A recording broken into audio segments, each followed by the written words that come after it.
चांगला प्रश्न विचारला मला वाटतं. मला वाटतं माझं जर का आपण जाहीर सभेतलं भाषण ऐकलं असेल, मी तेव्हाही सांगितलेलं की जे काही सत्ता असते ती काही कुठल्या एका पर्टिक्युलर व्यक्तीची किंवा एका राजकीय पक्षाची नसते, ती आपल्याला लोकांनी सोपवलेली असते.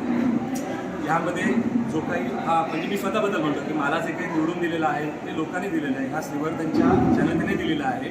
जे काही मतदान झालं आहे त्याच्यातून मी बहुमताने निवडून आलेलो आहे. त्यामुळे निर्णय घेताना लोकांचा विचार केला जाईल. सत्तेत कोण आहेत किंवा मेजॉरिटीमध्ये कोण आहेत त्यांचा विचार त्या ठिकाणी होणार नाही, तर लोकांचा विचार केला जाईल. लोकांसाठी जे चांगलं आहे ते करण्याचा प्रयत्न केला जाईल. आणि जर का लोकांना वाटतं की चुकीचं करतोय, तर लोकांनी ज्याप्रमाणे त्या जनता जनार्दनाने ज्याप्रमाणे मला या ठिकाणी बसवलंय ते मला फेकून टाकतील. यासाठी तुम्ही म्हणालात, खूप चांगला प्रश्न होता आपला की सत्ता तिकडे त्यांची आहे किंवा त्यांचे उमेदवार जे आहेत ते 17 आहेत आणि विरोधात 3 आहेत आणि मी चौथा. तर अशा वेळेला निर्णय कसे घेणार? तर हे निर्णय जे आहेत ते सर्वानुमते घेतले जातील आणि चुकीचं मला काही करायचंच नाही आहे. पहिली गोष्ट, जे काय करायचं आहे ते लोकांच्या हितासाठी करायचं आहे, जनता जनार्दनासाठी करायचं आहे. त्यामुळे भीती कुणाला असते? जो चुकीचं करतो, भ्रष्टाचार करतो त्याला भीती असते.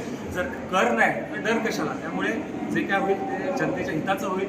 आणि असं करून देखील जर का बहुमत ज्यांच्याकडे आहे त्यांनी जर का अविश्वास आणला तर लोक त्यांनाही निवडणार नाही ना पुढल्या इलेक्शनला. त्यांनी त्यांचा पण विचार करणं गरजेचं आहे. आजपर्यंत ऑब्वियसली जे काही झालेलं आहे आणि जे भविष्यात होणार आहे, कारण ही जी काही सत्ता भेटते आपल्याला किंवा जो काही विकास होतो तो काय एखाद्या नगराध्यक्षाच्या खिशातून किंवा एखाद्या आमदार खासदाराच्या खिशातून होत नाही, हा जनतेच्या पैशातून होतो. आणि जनतेला एक पैशाचा आणि पैशाचा पैसा हिशोब बघण्याचा अधिकार आहे. त्यामुळे जे काही जनतेला मागणी असेल जनतेची त्याची पूर्ण केली जाईल, पैसा हिशोब दिला जाईल.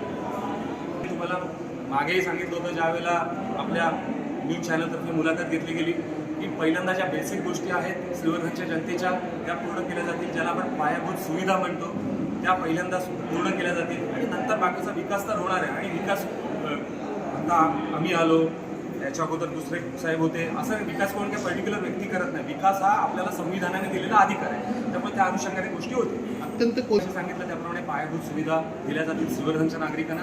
त्याचबरोबर आरोग्य संदर्भाचे प्रश्न आहेत आपल्या श्रीवर्धनमध्ये. हॉस्पिटल आहे आपल्याकडे, पण मला वाटतं नुसतं एक ढाचा आहे, आतमध्ये फॅसिलिटीज आहेत का? तर त्या फॅसिलिटीज दिल्या जातील, आरोग्याच्या सुविधा पुरवल्या जातील, पाण्याचे प्रश्न सॉल्व्ह केले जातील. आणि व्हिजन खूप आहे, एक गोष्टी साहेब आपल्या समोर येतील. साहेब तुम्ही दिलेला शब्द नक्की पूर्ण करणार का? 100% साहेब. मी तुम्हाला तेव्हाही सांगितलेलं की मी राजकारण नाही आहे, एका शिक्षकाचा मुलगा आहे. माझ्यावर राजकीय संस्कार नाही आहेत, माझ्यावर आहेत ते शिक्षकाचे, एका टीचरचे संस्कार आहेत. त्यामुळे शब्द हा शब्द असतो, एकदा तोंडातून गेला की तो पूर्ण करावा लागतो. तर सगळे शब्द पूर्ण करावे.